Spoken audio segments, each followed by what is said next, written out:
to Repo Man 64. Let's see. We caused quite a stir yesterday with the live, and the Holy Spirit led me to make that live to see what everyone was thinking on that subject. And of course, you can see in the live itself, it was made in the form of a question, and we were very blessed to have Wayne come on and voice his opinion on the subject. And since then, it's been quite the ride. In my private chat that I have with Will from Worship and Watch and the Cataclysm Tony Early and Spinebreaker, we've been going over this subject back and forth, using the Bible with its, going through the verses to determine whether or not it could be stated that does a person that is saved go into the tribulation?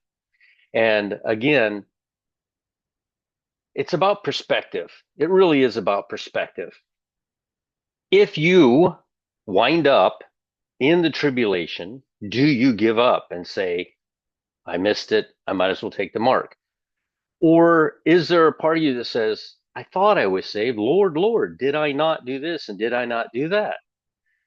A part of you thinks you were saved, but you're in the tribulation. And then many of you, here's what's not going to happen. This is what's not going to happen. You're not going to be drugged to heaven only to look back like Lot's wife and say, but I had a bunker. I had all this food. I was going to be fine. I was wanting to stay. I had it all prepared.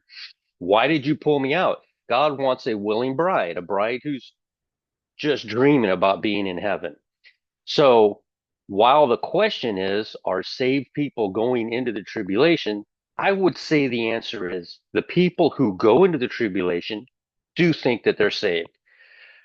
But I will also say that if you are saved, you're going in this rapture. You're going to leave. I did not, of course, intend for anybody who is saved to question whether or not they were going or to cause any insecurities in that, although I knew it was going to happen. And I directed everyone to say, hey, this is not about us. This is about the tribulation saint. I don't believe that anyone who's looking forward to Jesus, who surrendered their life to the blood of Christ, they are saved and always saved. Yes, they're saved from the lake of fire, but they're also saved from going into the tribulation because that's the moment that they've surrendered everything to. They've surrendered it to um, a pre-tribulational, once saved, always saved rapture of the bride before any seals are opened. We're standing in heaven. Now, while I was holding the live, I think it's important to discuss these issues.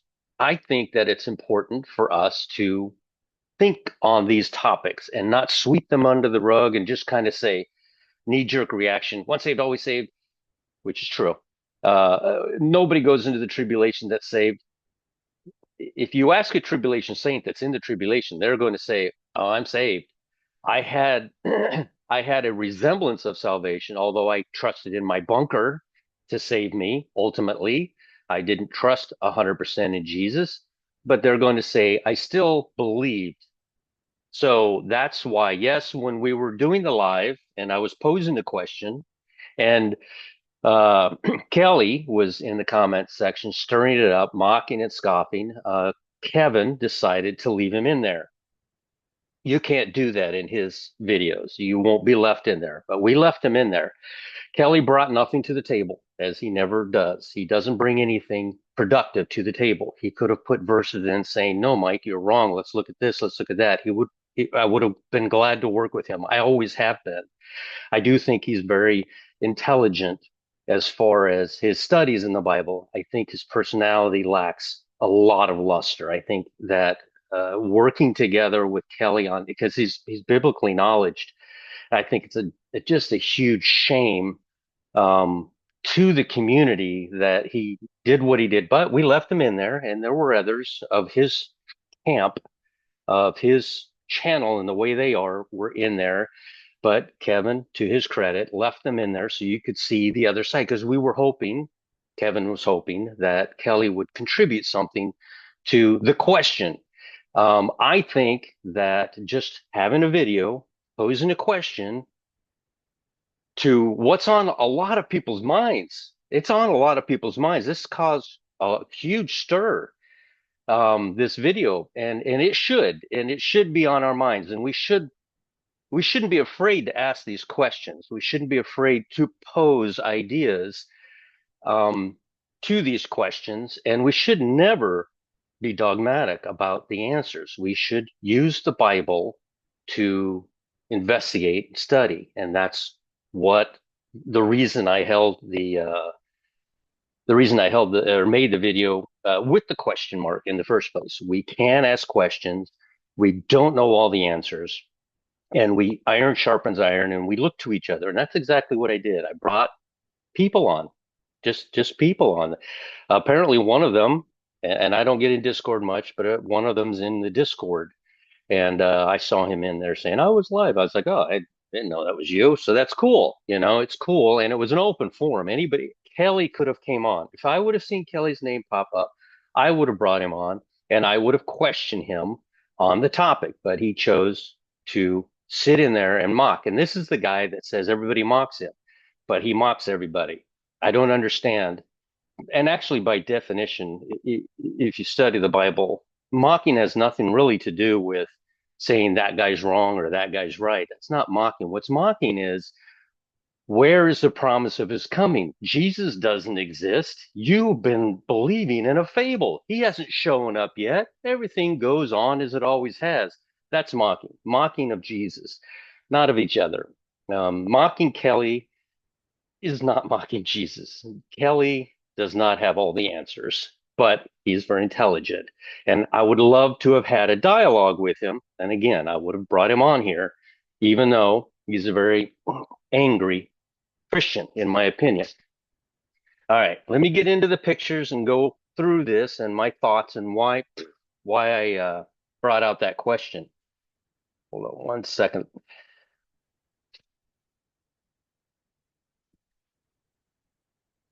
All right, hold on. Let me get rid of the bar that's up here so I can see. There it goes. All right, let me put me in the upper right corner here. And let me minimize. Hold on, I got to minimize this right here. All right, let me put this up here. And let me go to the pictures. It all started here with this question, and it's a question. And again, I would have loved to have brought Kelly on to have this discussion, but he chose to degrade. He actually made a video, a very degrading video. He enjoys doing that. But if I made one degrading him, he would make seven more to grow up in Christ. So I posed the question. Wayne Fowler over at We Are the Overcomers says yes, that there will be some Christians that go into the tribulation. And so I go back and forth on this subject because there are so many verses on either side. And so while talking with my friends in the private chat that we're in, I have come to this conclusion. I have come to the conclusion that there is a group that says that once saved, always saved is not true, that you can lose your salvation. And we wrestle with them and say, you can't lose your salvation. But what we're doing is, by accident, I think, not by design, is that what we're doing is that we're putting ourselves into their conversation. Can you tell a tribulation saint that they cannot lose their salvation? And the answer is no. The Bible is very clear that a tribulation saint, if he receives a mark, will lose his salvation. So if a person's making the statement, yes, you can lose your salvation, what are you looking at? You're looking at a tribulation saint. What if somebody's telling you, oh, all the seals have been opened over the past 2,000 years, all the seals are open, and we're going to go home with that great multitude in seal 6? Then you were looking at, again, a tribulation saint. What about the The preterists, they say that all this stuff has happened already. Jesus already came back. We've already lived 1,000 years. We're looking forward to the millennium now. You're looking at a tribulation saint. Now, I'm not judging them and I'm not putting them into a box. Could they change their view? Absolutely. But to them, once saved, always saved is not a reality. To them, a pre-tribulational rapture is not a reality.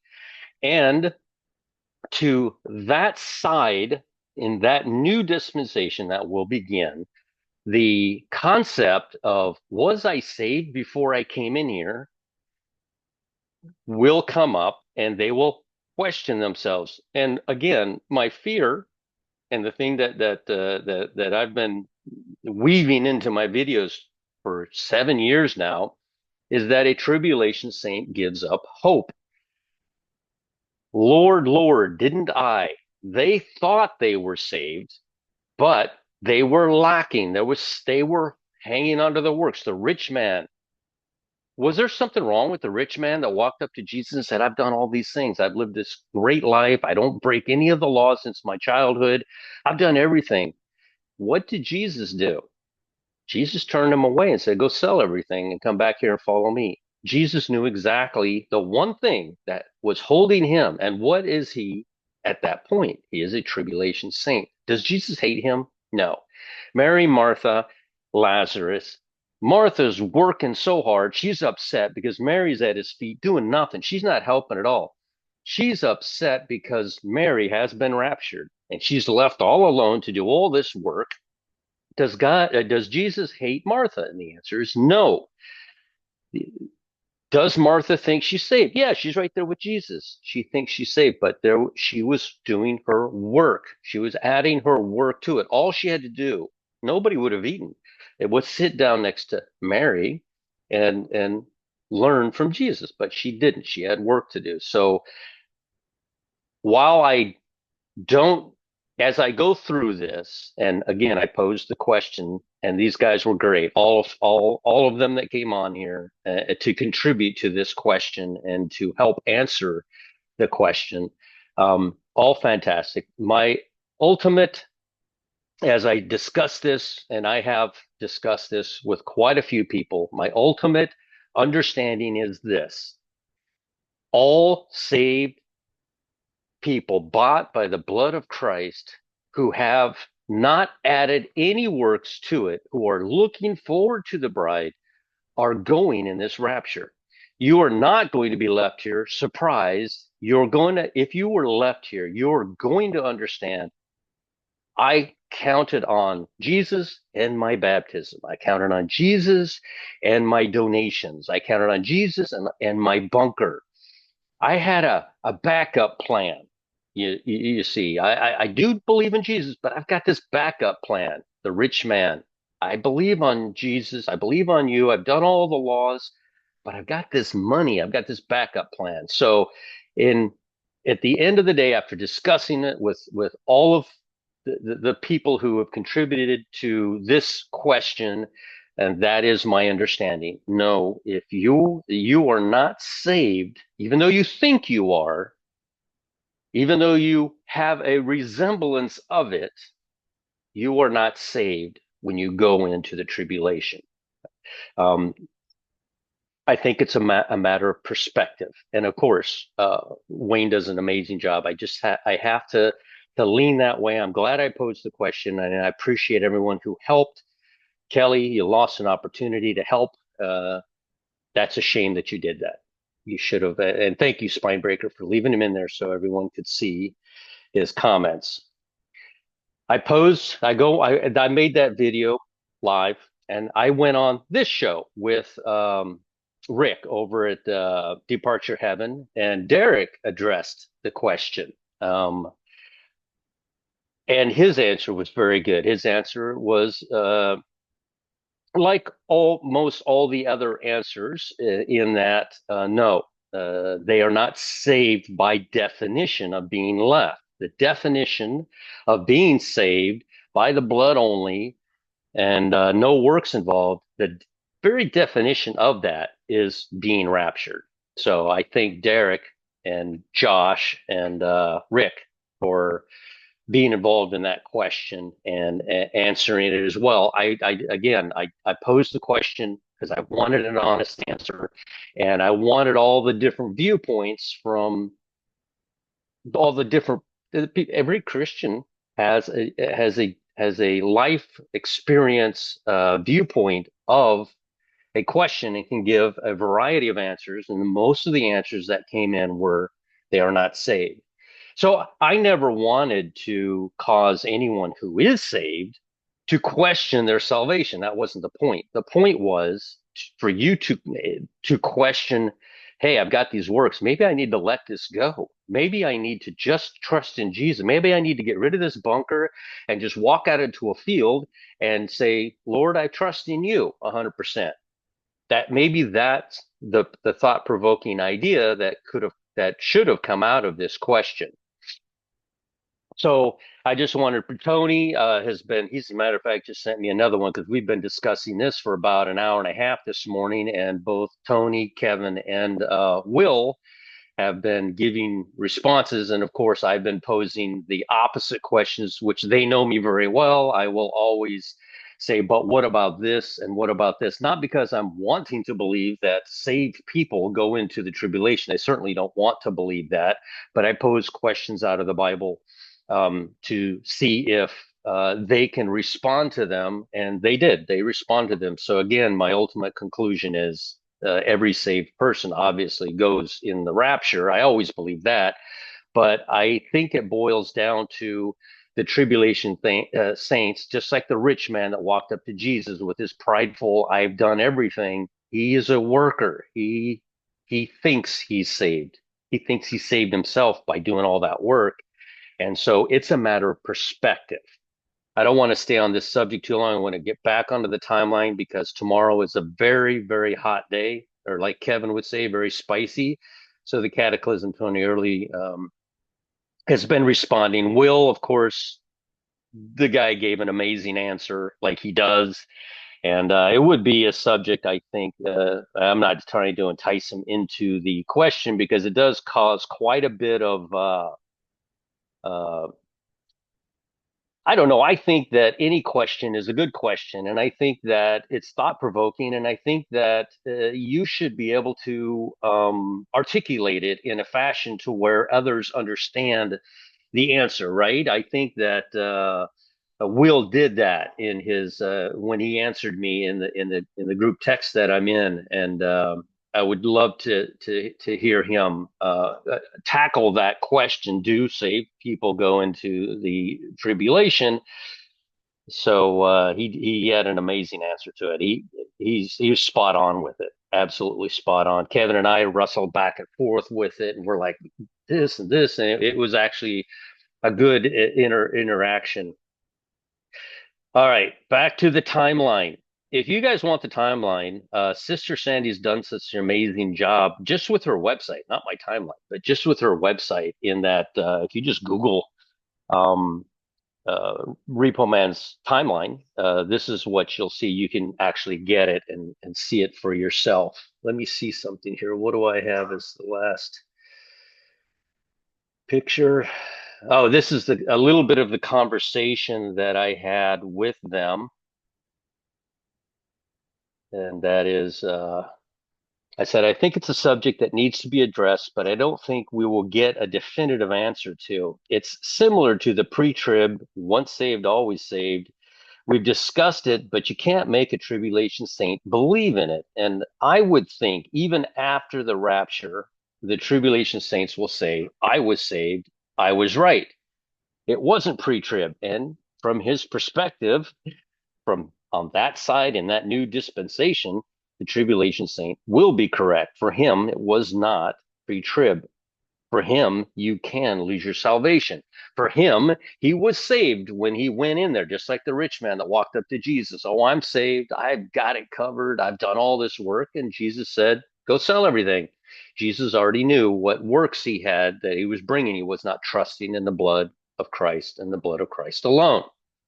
And I would think even after the rapture and tribulation saints will say, I was saved and I was right. It wasn't pre-trib. And yes, I can lose my salvation if I take the mark. We can't convince a tribulation saint of any of these things. And this is true. We've seen it all along. And I see so many people get frustrated with this. Don't get frustrated.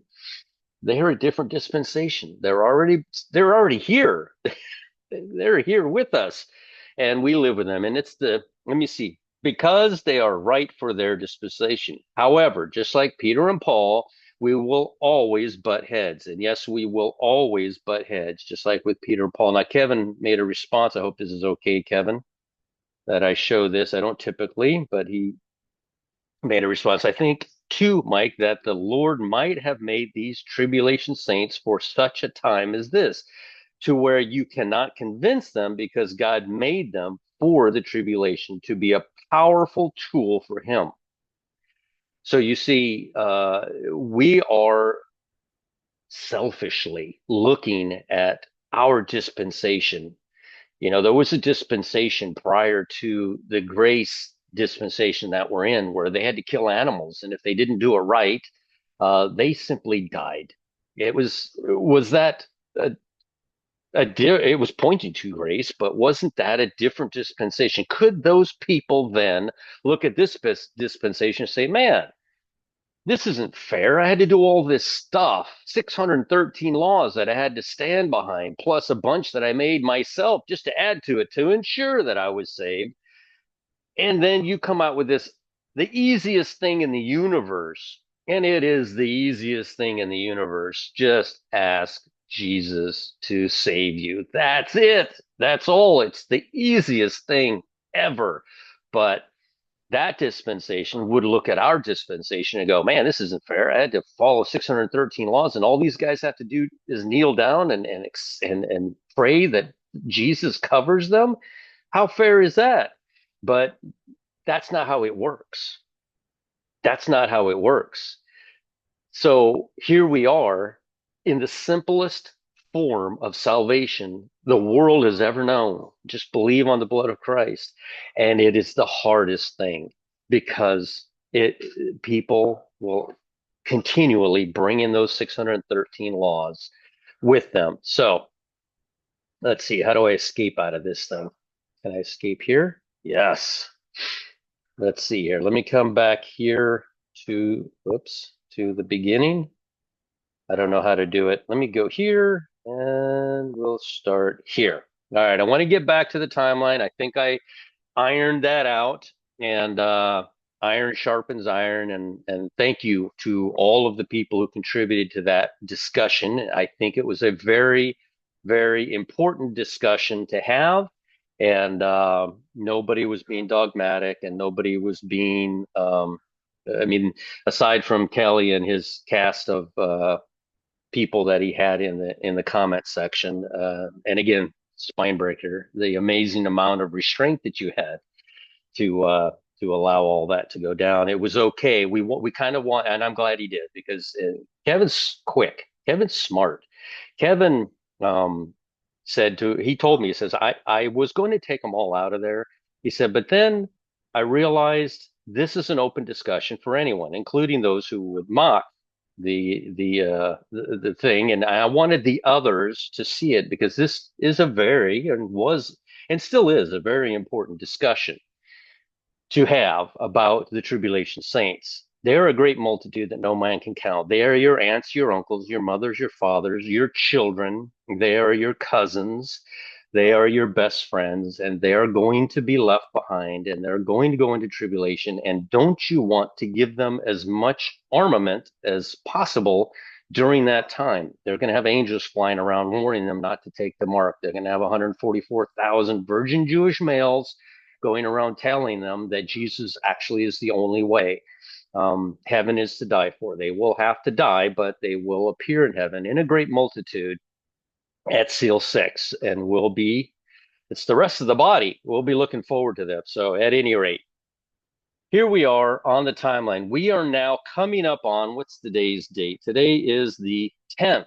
Today is the 10th. It's Kislev 27. Tomorrow is going to be Kislev 28, December the 11th.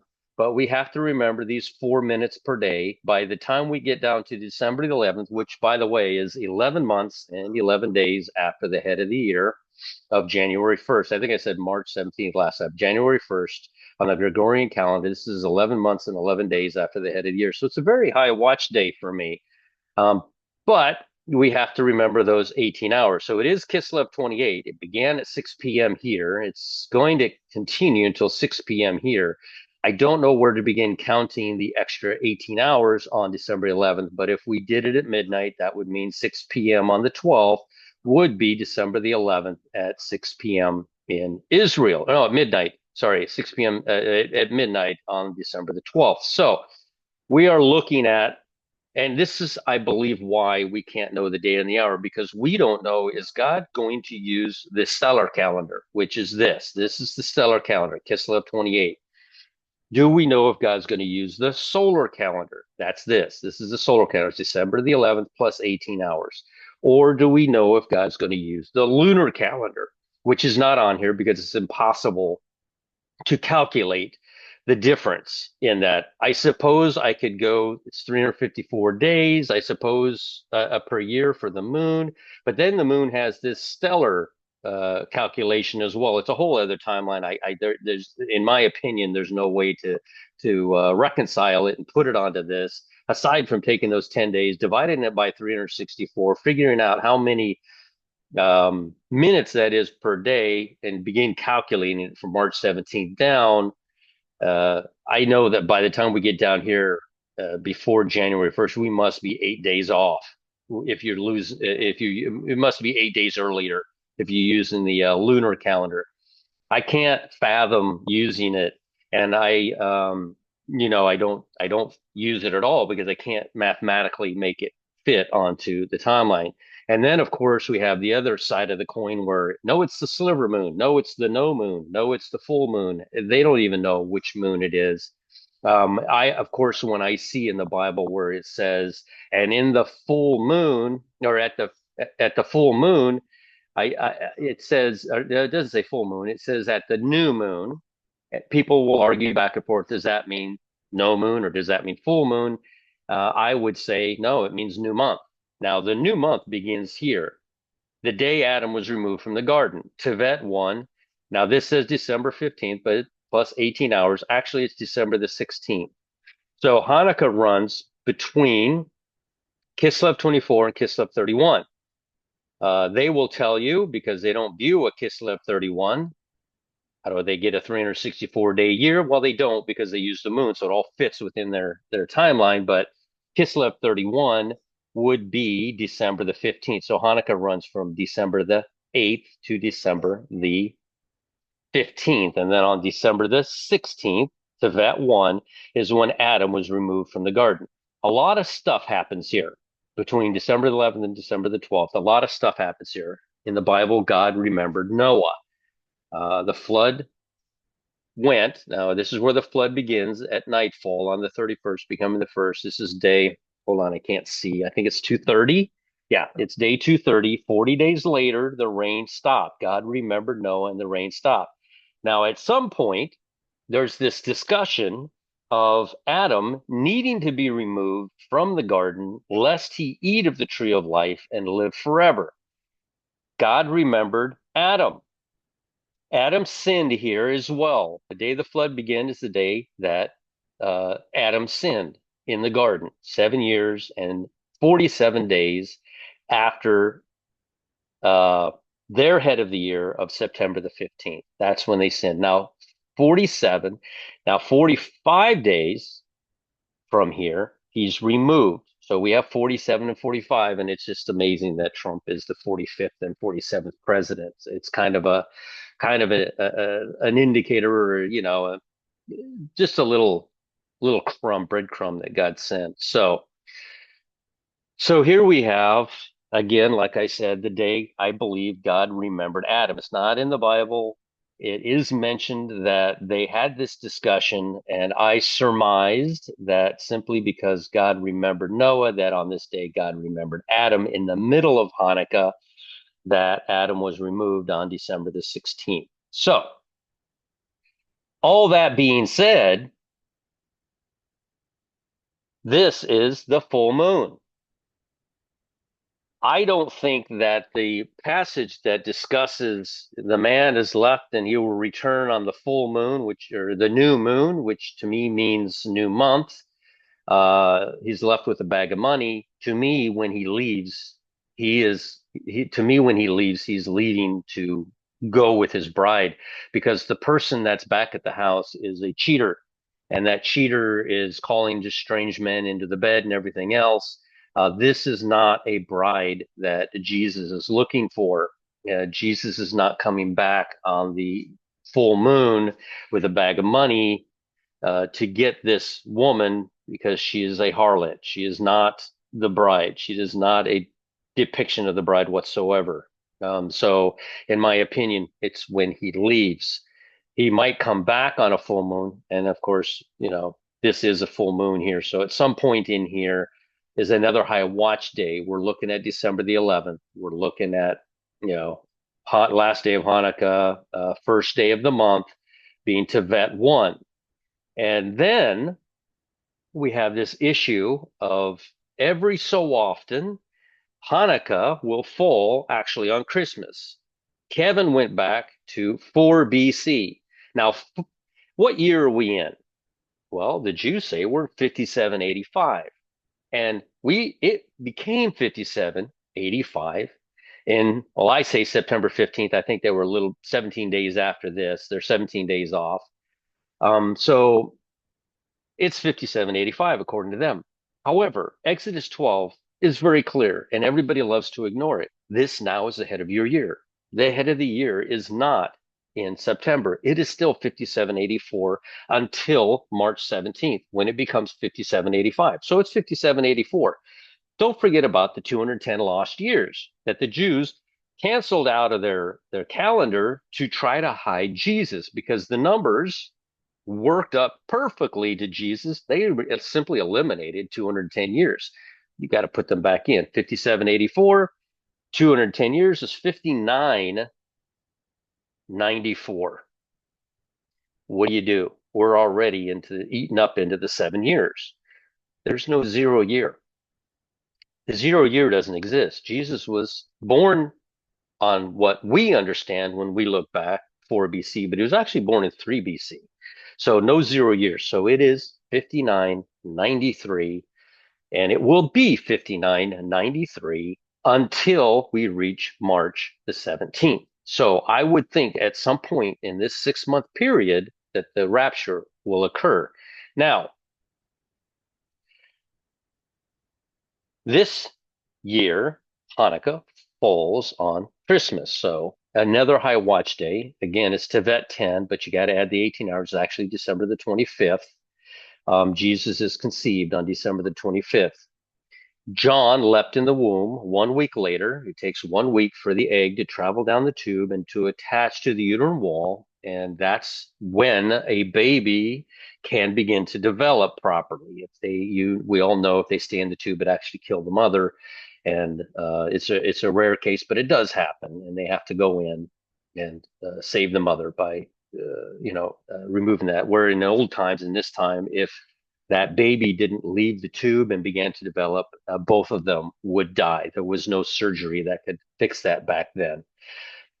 But John leaps in the womb on New Year's Day, January the 1st. So these are very high watch days. Again, I wanted to get this video out December the 11th and December the 16th, 15th, 16th, December 11, 12, and Christmas Day and New Year's Day as being their Hanukkah. Now, 5993, right, became 5993, like I said, in March. So every event that has happened and all these high watch days that we have seen happen have been going on. It was 5993 years ago. Well, this is the cross. So no, that was 33 and a half years later. But you can state that these events happened within the anniversary will come up of 5993. 5993. Now, it wasn't 5993 years later that Moses ascended, but I'm saying that it all falls within the year. The anniversary of all these things falls within the year 5993. So we have 7 years left, but we're eating up now into those 7 years as of March 17th. What is the last event? We've gone through all seven of the feast days that God has set up in Leviticus, but there's one. There's one feast day that I believe is the first one, and I think that was Hanukkah. I think that was the very first one. The reason I do is because the flood lands right in, smack in the midst of these two dates of when Hanukkah begins and Hanukkah ends. Adam is remembered right in the midst of these two dates. And at the end of these two dates, we see in extra biblical accounts that Adam was removed on Tevet 1 after Hanukkah. It is almost, and it's not biblical. It's not in the Bible, but in historical books that we read, we see that Adam was removed from the garden on Tevet 1. It almost appears as though God wanted to spend Hanukkah with Adam. So, what does that make Hanukkah? The rededication of the temple. 70 days later, Jesus was born on tabernacles. 70 days later, how many times in stories do we see in the Bible where they had to wait 7 days? Noah waited on the ark for 7 days.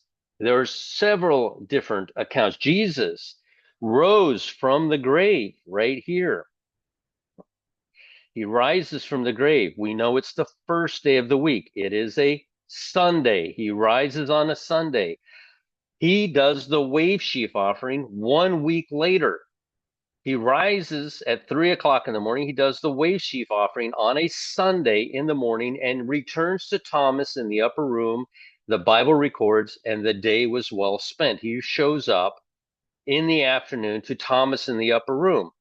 They go out fishing, 153 fish. The Sabbath finished at sunset. They were fishing all night long and caught nothing. Very early in the morning here on Sunday, Jesus is on the shore with what?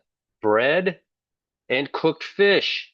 Can't eat bread during this week. This is the week of no bread. This is the week of unleavened bread. This is the week of no bread. Here we are, catching of the 153 fish. And then what happens? 3 days later, Jesus walks with man for 40 days. And 40 days later, Jesus ascends. Jesus ascends on Sivan 15. This is Shavuot. Shavuot is not the same as Pentecost. Dr. Barry was right. When he said that, I went in and I realized there are two overlapping timelines happening here, two different counts. One count is a 40-day count beginning when Jesus began to walk with them. When did Jesus begin to walk with them? 21 days after he went to the cross. It was a Wednesday. 21 days later, after the cross, 21 days, Jesus begins to walk with them for 40 days. 40 days later, Jesus ends his walk. 40 days later, Jesus ascends.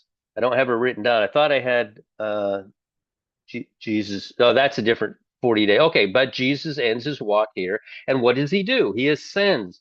This is the same day that Moses ascended into the mountain. Moses goes up there and he records it. He goes up, he comes back down. He goes up, he comes back down with instructions. He goes up, I think, 2 or 3 times. But then he goes up there and he stays up there and he's surrounded by a cloud for 7 days. And then after 7 days, Moses is given the law. Moses is given the law right here, and he stays up there for 40 days. This is all representative of the similar account of Jesus doing his walk for 40 days. Then Moses given the law, and 40 days later, he throws down the stones. Let's see, where's that at? I don't, Dove doesn't return to be of. There's somewhere in here where Moses throws down the stones. It would be 40 days after this, so it would be 127. Where's 127 at? 127. I don't have it. I'll have to get that looked at and see why Moses, given the law 40 days later, was it 40 days? How long was he up there? It was 40 days, right?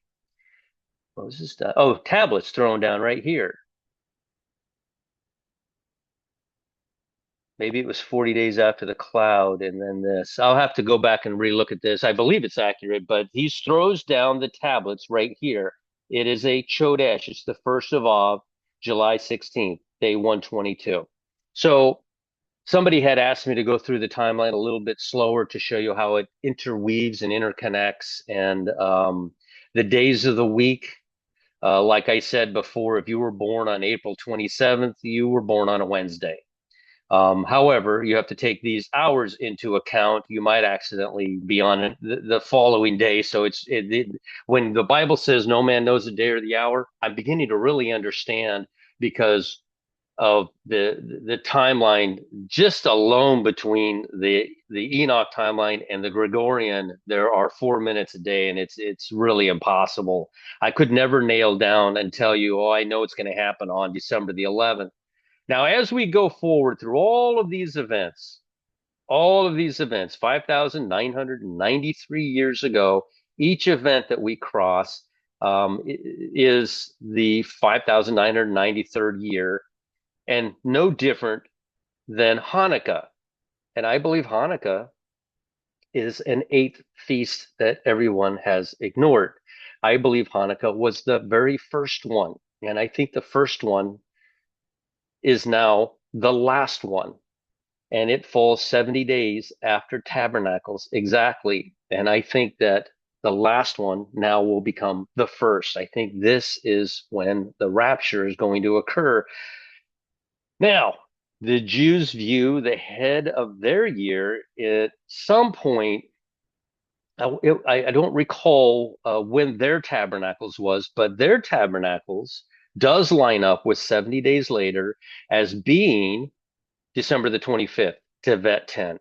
Exactly, 70 days. So while I am very much looking at this day, I have to respect the fact that God might very well be using the Hebrew timeline as to when Hanukkah they say it is. It's not on Christmas, but there is old books. And remember, the new sliver moon calendar came around by King Antiochus in 400 BC. That's where it was implemented. Before that, nobody used the moon to calculate anything, and the Jews held on to it. And they do this 19-year intercalary day and all this different stuff that they do. You can't make a calendar. There's no solid calendar you could make with the way they do their time. But there are some historical books that say, yes, in fact, Jesus was born on Hanukkah. And again, Kevin went back to look, and Hanukkah back in 4 BC fell on what we know as 4 BC. It's actually 3 BC, but as 4 BC fell on Christmas. And it will do this again. It did this again at another event. I might actually have the picture. There was another event where Hanukkah fell on Christmas. It does it every so often. I don't know how many years it takes, but it does it every so often. And this year does it as well. So High Watch Day, of course, is going to be what the Jews view as Hanukkah and what we view as Christmas to New Year's. And I don't know where the midst of this feast would be, probably down here to Vet 14, December 28, 29. I don't know the bet 15. I don't know. I don't see any event to look at the midst of that. So I would think that it's somewhere around here. Let me keep going with the pictures. We've already done this where Jesus tarried. I surmise. Oh, by the way, the commenter that made a comment where I said, hey, I'm wondering if Jesus perhaps didn't go in the midst of tabernacles and that he did go in the midst of the Feast of Dedication 70 days later, stating, I'm not going to this feast, but I'm going to go to that one. And he showed up in the midst. But the commenter made a very good argument. Iron sharpens iron. I really enjoyed your comment. Thank you very much. He, in fact, did go in the midst of tabernacles. So maybe that's why we don't see an event in the midst of um, Hanukkah being on Christmas, perhaps. So 70 days later, now I go in the midst of the feast, and then here we have him at the Feast of Dedication, and it was winter. And now another good argument for this, Hanukkah moving around and God viewing that fact.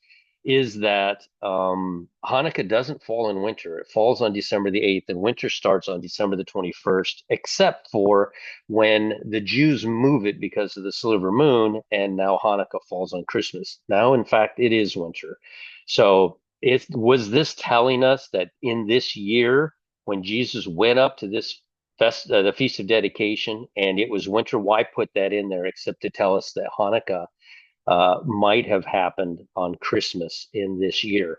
Be very interesting if Kevin could look at that also and see if Hanukkah fell on that day. Now, like I said, I showed this before. December 11th is 11 months and 11 days after the head of the year. Very interesting. And I showed you this before, from the Alaska flood to Noah's flood.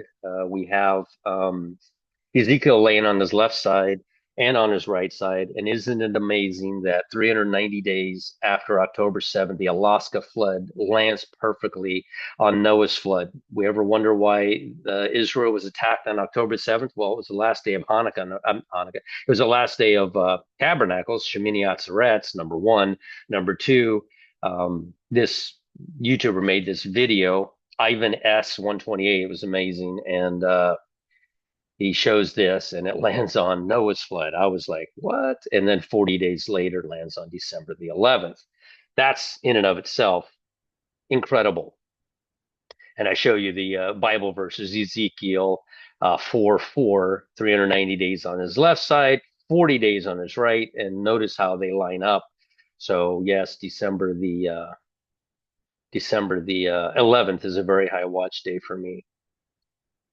And of course, in Ezekiel, there's a warning to the watchman that we warn that this event is coming, and we do. I think we do. We warn that this event is coming, and it's up to you to believe that it's about to happen. Again, mocking and scoffing is not somebody talking bad about me, which is probably why I don't get upset over it. They're not mocking me. They're mocking Jesus and the fact that he hasn't returned yet. Therefore, he must not exist. That's mocking, not making videos about me. Childish. Absolutely childish for a grown man. Anyway, sorry. So Esther was taken to the king. Are you serious? I think that's how Dr. Berry pronounces it. Ahasuerus into the house royale in the 10th month, which is the 10th month Tebeth, which is Tibet, and or Tevet, and in the seventh year of his reign. Now, it's been 7 years since the Revelation 12 sign. And the 10th month and first day, like I showed you back there on the timeline, is December the 16th. It is the first of Tevet. I was watching uh, Patrick's End Time Watchman, and he said if they don't name the day, it always means it's the first day of the month. And I thought that was very interesting that he said that. They don't name a day, they just say the 10th month. So when they don't name the day, it means it's the first day of the month. And the first day of Tevet is December the 16th. It is the day that Adam was removed from the garden. It is the just at 6 p.m. it becomes that day. That's also when uh, Hanukkah ends. Very interesting. This is the gentleman here. You could probably go see his. Did he send me No, he sent a comment in there, and you could read this. I consolidated it, but he comments in here and speaks about Jesus going up in the middle of tabernacles and not the middle of uh, Hanukkah. So, and then we're back to Wayne, we are the overcomers. Bubba News, I wanted to promote his channel. He has a really good channel. He brings us news, much like Chris does over at Global Rapture Watchers and Watchwoman 65, Lisa Boyce. They seem to have. I don't have this. Nobody calls me on the side and says, "Hey, this is about to happen. Get your family ready." I'm done. Heck, I only have Jesus. I don't have any insight. But these guys here get this, and they're really good to watch because you can see all of the events consolidated into one channel. It's awesome. So, did you know that from Election day to inauguration day, the very center of that 75-day period is 37.5 days, and it lands on December the 11th.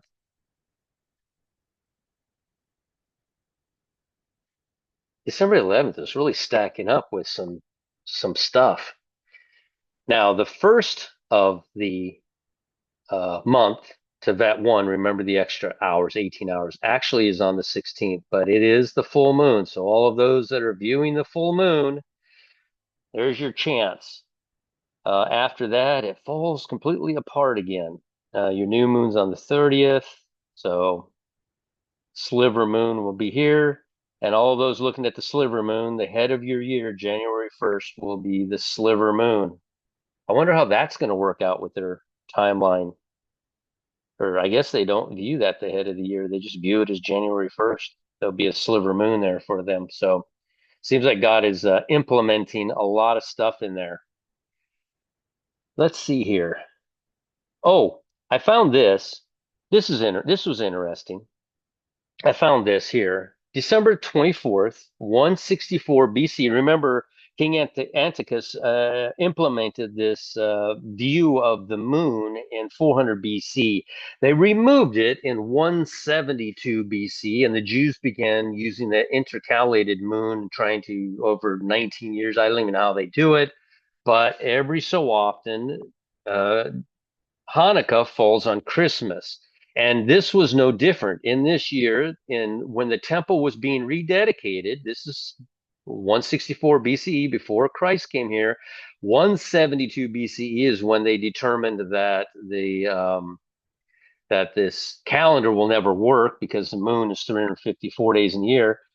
They determined that Hanukkah fell on December the 24th, 164 BCE, or Kislev 25 on the Hebrew calendar, and this event would have been known as the Feast of Lights or the Feast of Dedication. Very interesting, right? This is when they rededicated this temple. It was rededicated on this day on Christmas, and they did it on Hanukkah because Hanukkah moves around. And again, in this year, just like our year now, Hanukkah will fall on Christmas. So very high watch day there as well. And then we're back to this. All right. Repo Man 64. Um, like, comment, share, and subscribe. I will I will be glad to entertain any comments as long as they're productive. Iron sharpens iron. Any productive comments in the comment section regarding any of this, and we will see you guys on the other side. The rapture is about to occur. And no insecurities for the bride. You guys are saved. You're going to heaven. The My concern was the tribulation saints giving up hope, and they can't. They have to believe that the rich man. It's harder for a rich for a camel. I think they say. I think they've updated that as not being exactly saying that to jump through the eye of a needle than a rich man to make it into heaven. But there is a great multitude that will make it into heaven, and the heaven he might have been speaking to was to be the part or the group of the bride. He was with the bride. He was with the 12 apostles, but this stranger comes up out of nowhere and invites himself in by making the claim that he had worked. So, yeah, positive discussions on this subject, so that all can glean positiveness from the answers. I would have loved absolutely nothing more than to have an exchange with Kelly and his comments to be productive for the further and the benefit of everyone in the chat room, that we could have all learned. And Kelly is very well versed, and if he had something to contribute rather than insults, it would have been fantastic. I would have really enjoyed that. To this day, I still believe Kelly does know his Bible very well, and that I believe, I won't say to him what he says to me. I believe he is saved. Um, and going in this, I just don't. I don't know how he reconciles his attitude with being a bride. I don't understand it personally, but good luck to you, Kelly. We will see you on the other side. Like, comment, share, and subscribe. Go to a quiet place by yourself. Nobody needs to know, and you don't need to tell anybody, and accept the Lord into your heart. We are running out of time, very much running out of time.